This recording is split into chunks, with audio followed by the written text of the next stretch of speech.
Hello tout le monde, aujourd'hui je vous présente le Goyo-Haga simple brisure Blue Steel. Donc pour celui-ci le canon est en Blue Steel. Donc le Blue Steel c'est un matériau qui est bleu comme ça d'apparence, qui avec le temps va s'oxyder, donc il va passer du bleu au noir, au gris et qui va tendre vers le brunâtre et orangé de la rouille.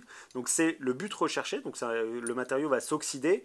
L'oxydation va apporter ce petit goût un peu sucré qui va favoriser la décontraction du cheval. On reste sur un alliage qui est beaucoup plus conducteur, donc qui va permettre d'avoir une mise à température dans la bouche du cheval qui va se faire beaucoup plus rapidement. Donc pour celui-ci, on est sur une simple brisure. Donc pour des chevaux qui ont tendance à être un petit peu soucieux et qui vont avoir un petit peu de problème avec la pression sur la langue, ça peut être une très bonne solution de leur offrir la solution d'une simple brisure. C'est parfaitement adapté.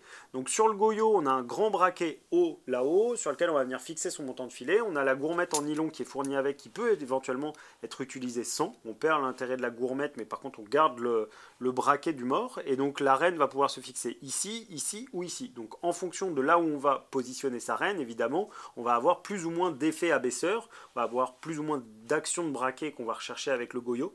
Donc pour le coup, donc ça va dépendre un petit peu des besoins qu'on va avoir. Encore une fois, le Goyo, c'est pas le mort de Monsieur Tout le Monde. On s'adresse plutôt à une clientèle d'amateurs ou de professionnels, mais c'est très intéressant et beaucoup de chevaux vont bien avec cette action qui va chercher un petit peu à les enrouler autour de la main. Donc voilà.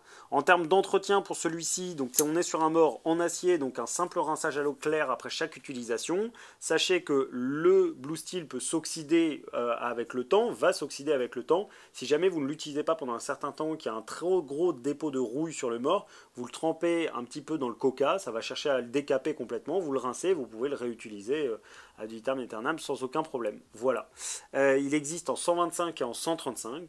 Je pense que je vous ai apporté toutes les informations sur ce mort. Si jamais vous avez des questions, n'hésitez surtout pas à nous contacter sur les réseaux sociaux et je vous dis à bientôt chez Jumpin.